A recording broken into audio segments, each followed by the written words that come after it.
Hey guys, what's up? It's iFlynn here, and today we're going to be taking a look at the Skiajati, the new Nakana that was added into the game with the Sacrifice update alongside Excalibur Umbra. Now, this is a pretty good Nakana. It's not as good as the Nakana Prime in terms of damage, but what it lacks in damage, it makes up for in attack speed, right? So it kind of balances it out. What you are able to throw on this is a rhythm with the disposition of free or neutral, which basically means that you can get, if you get the perfect rules, you can have a pretty good rhythm for this. Implying you have a negative stat on there, like minus damage to infested or something, that will basically have no negative effect simply because like the infested are such an easy faction. Bonus points if you get like minus finisher damage. However, with this weapon in particular, minus finisher damage might actually be a bad negative to go for because it has a passive which makes you invisible on finisher kills, right? So finisher kills are very strong anyway, but you know, having that negative finisher damage just to make up for like that bonus damage stat that you might have on a Riven makes a lot of sense in a lot of players' opinions. So let's stop talking about it. Let's just go ahead and take a look at the build, because all in all, it is just a weapon, but it's a weapon that also has Umbra slots on it. So we're able to make use of a sacrificial pressure and sacrificial steel, which is going to up our damage and our critical chance, give us more damage versus those sentience, and then obviously increase the stats of one another with every single mod equipped, right? So you would get more damage out of this if you just had pressure point on, but like I mentioned in my previous Umbra video, you can't put on the Umbra polarities, so it's a risk if you want to format and put on pressure point. You can't put on pressure point and sacrificial pressure at the same time. That would be very powerful, so they don't allow you to do that. It's either one or the other. You're going to get more damage versus every single factions and just more straight up damage if you run prime pressure point over sacrificial pressure, but it's up to you. Sacrificial steel is just a straight upgrade from true steel, and it makes it worth running a crit mod.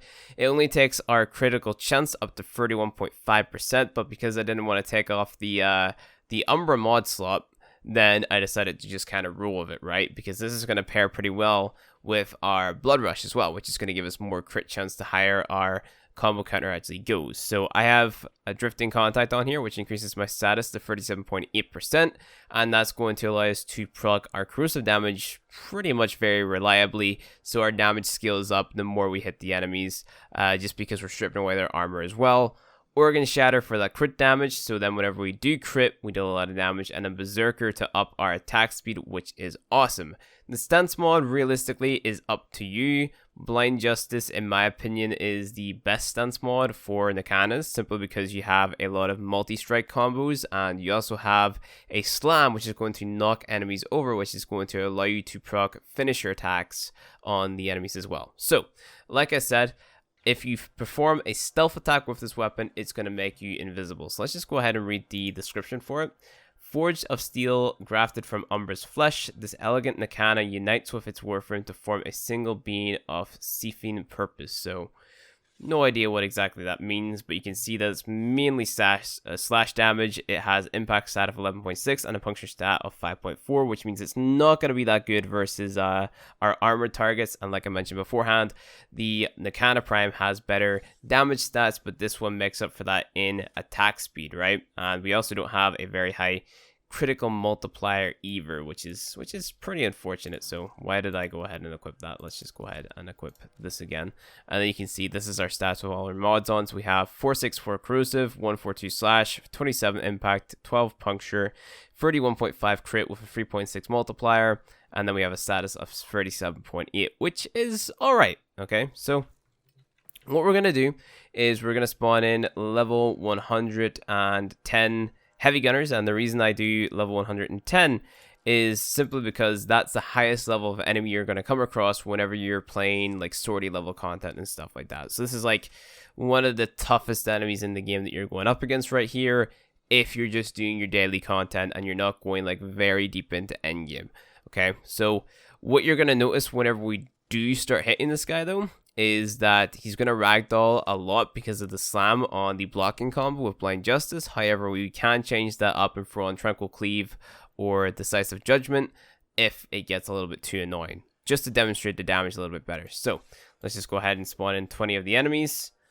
I'm already made myself invincible. Let's just go ahead, press simulate, and there we go. So let's take a look at the damage first. So I'm going to hold down my right click for my blocking combo, and we're just going to go ahead and swing at all the enemies in general. Now, because we're attacking too fast because we have stuff like Arcane Strike on, it's actually ruining our combo a little bit because it cancels it because we're attacking too fast. So you may not want to run Arcane Strike with this and just run your Berserker and no attack speed mods. But it's really down to you. Sometimes you can get the full combo off, sometimes you don't.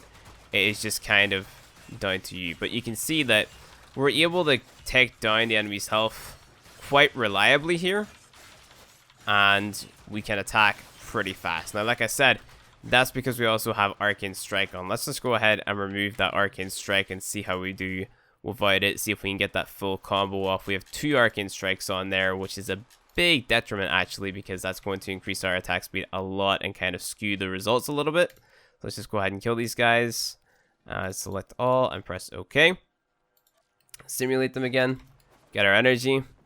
And let's see how we kind of fare against it now. So this is the basic attack speed of it, and you can see that we're knocking the enemies down, we're kind of ragdolling them about the place, and we can still deal pretty much a decent amount of damage. Now, the ragdolling about the place, because these guys are really high level, it's kind of annoying, so you might not want to actually finish the entire combo, but at the end of the combo, that little slam, that's actually a guaranteed crit. You are critting a lot of the time, but you may just want to like not do the entire combo and just do the little like slashes that I'm doing right now to get off those bleed procs and those cruiser procs and stuff like that, instead of like ragdolling them off the map like you just seen there. So just like pressing E like twice or maybe 3 times like so would probably be your best bet if you just want to get off like really consistent damage to high level enemies. But like I mentioned beforehand, like these are the highest level enemies that you're going to be coming up across. Or up against if you are playing the game casually, just doing your daily content. And you can probably one-shot these guys with like any shotgun in the game, like the Kum, maybe the Tigris, if you're modding them right, and if you have a good Riven. And like I mentioned beforehand, you can also get a really good Riven for this Nakata too, because it's got a neutral disposition, so you can get more melee damage or more elemental damage or whatever, which can actually make it so that you can kill these guys a lot faster, maybe proc corrosive more reliably, or maybe have a higher crit multiplier or whatever, which will just make it so that these guys will die a lot quicker. So it does heavily rely on getting a pretty decent Riven as well. So you want to be going for stuff like attack speed, melee damage, elemental damage such as Toxin or corrosive, maybe extra crit chance, maybe extra crit damage, stuff like that. And then that is what I would call a good Riven for this weapon. Now, the other thing that I didn't show you guys is the stealth kills and the passive that makes you go invisible. So if we were to go ahead, let's clear this and spawn these guys back in again, but this time we're going to pause them. Not only are, whenever we hit these guys, are we going to get the stealth bonus, so the unaware detection bonus, so we're actually just going to be able to, you know, see that we get yellow numbers all the time.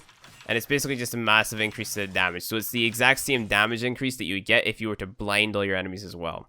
So what happens is if you stealth kill them, like so, you actually go invisible. You don't actually have to kill them. Just landing a stealth attack on the enemy is going to make you invisible because of the passive. However, if you do anything such as miss a melee, like you don't do a finisher attack or you use an ability or something, it's going to take you right back out of that invisibility. So what I would say this is good on is it's good on Ashe, because if you use this to go invisible, like you proc a finisher on someone, you maybe combine Fatal Teleport with the sword, you can use it to go invisible, or maybe even, I mean, you wouldn't really need Arcane Trickery, so it removes the need to be running Arcane Trickery on Ashe, because you can just proc you know, your invisibility very reliably, even though you can do that anyway with Smoke Shadow. But this is just basically a free way to get off your invis, right? So it can half the cost off your marks on Bladestorm, which is pretty awesome too. So other than that, that is really it whenever it comes to the weapon. It is a Nakana that has worse damage stats than your Nakana Prime. However, it makes up for those loss in damage stats in the form of more attack speed, which for some people is fine. In my opinion, it's definitely okay because, like I'm basically demonstrating here, these enemies aren't that tough to take down. You can take them down pretty effectively, and especially if they are level 110, you're probably going to be using like a mixture of your build abilities and stuff just to kill them, and maybe even shooting them and stuff like that. So you're not going to be going full melee unless you're building a build like on a Valkyrie or something, which is allowing you to go full melee with the up the attack speed and stuff like that. It is a pretty cool looking weapon. It's a pretty fun weapon to play with. But it really is more like competition to Nakanazaws, right? So like the Nakanazaws, they also have a free disposition. So I would choose between this and a Nakanazaw. Nakanazaw, you can kind of skew it in like a certain stat direction. So maybe give it more status, maybe give it more damage for less crit or whatever, which is totally fine in the current meta of melee because Blood Rush is just insane and increases your crit so much that, it's fine to have low crit on a lot of the melee weapons, but having as high of a crit as possible is pretty much ideal because every 100% crit bracket you go up, you're going to get another multiplier. There's just so many different things that you can do with it, and I recommend either picking this up if you have a ribbon for this, or picking up on the Nakanazaw, and they kind of lay in the same category in terms of damage, but they don't really compete with the Nakana Prime, at least in terms of damage, unless you get a good ribbon which increases your melee damage, maybe gives you elemental damage, maybe crit damage, stuff like that. That's whenever this weapon will become better than the Nakana Prime. Same with your Nakanazaws. But other than that, that is pretty much it whenever it comes to this weapon. If you guys enjoyed this video, go ahead and hit that like button below. If you want to see more Warframe content from me, hit subscribe, and I'll see you guys in the next video.